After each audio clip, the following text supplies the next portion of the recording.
Good morning sa ating lahat. So ngayon po mga kalbularyo, mayroon tayong ginagawa na turbo actuator ng isang NB350 YD25 engine. So ang problema lang nito mga kalbularyo ay hindi gumagalaw, hindi umiikot. So ayan, kita nyo na kuha-kuha na namin to sa loob. Yan. So nang na-test namin mga kalbularyo ay wala siyang function, hindi ito umiikot. So ang ginawa lang namin dito ay tinanggal namin to. Tiningnan namin dito sa loob. At syempre nalinisan din namin dito sa loob. So ngayon po mga kalbularyo, i-test natin dito sa battery kung umiikot na ba siya. So tingnan nyo mga kalbularyo. Ayun. Kita nyo mga kalbularyo na umiikot na oh. Itong nasa gitna oh. Ayun. So i-reverse natin. Tingnan nyo oh. Ayun. So ganyan lang po mga kalbularyo.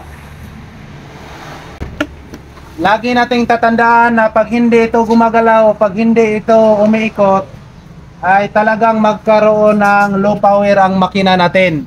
So dito, yan nakakabit oh. So pag hindi ito gumagalaw o pag nag-stock up na po ito, ay hindi ito gumagalaw. So low power ang labas kasi yung turbo natin ay hindi na rin makagalaw.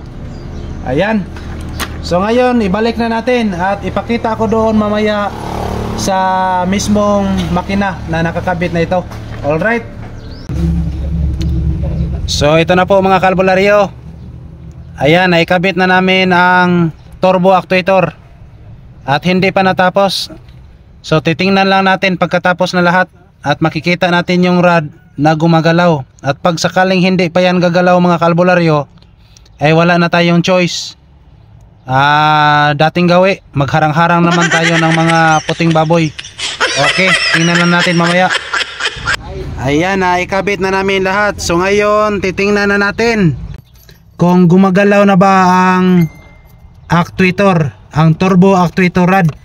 So ayan po, kita nyo na gumagana na oh. So ngayon mga kalbularyo, pagmasdan nyo ang actuator rod kung gumagalaw ba. Yan. So ignition on, engine start. Tingnan nyo mga kalbularyo. Yan po. So kita nyo mga kalbularyo na gumagalaw na. Pero ngayon i-try pa rin nating i-rev para makita nyo ang galaw nito. So focus lang po tayo sa actuator rod. Rev the clamps. Yan. Ayun. So kita nyo mga kalbularyo na gumagalaw na oh. Yan. Okay. So ngayon po mga kalbularyo, problem solved na naman tayo ngayon. Gumagalaw na ang turbo actuator rod natin ngayon.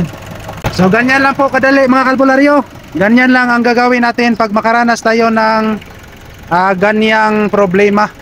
So maraming salamat po. As always, to God be all the glory. Thank you so much. Babo.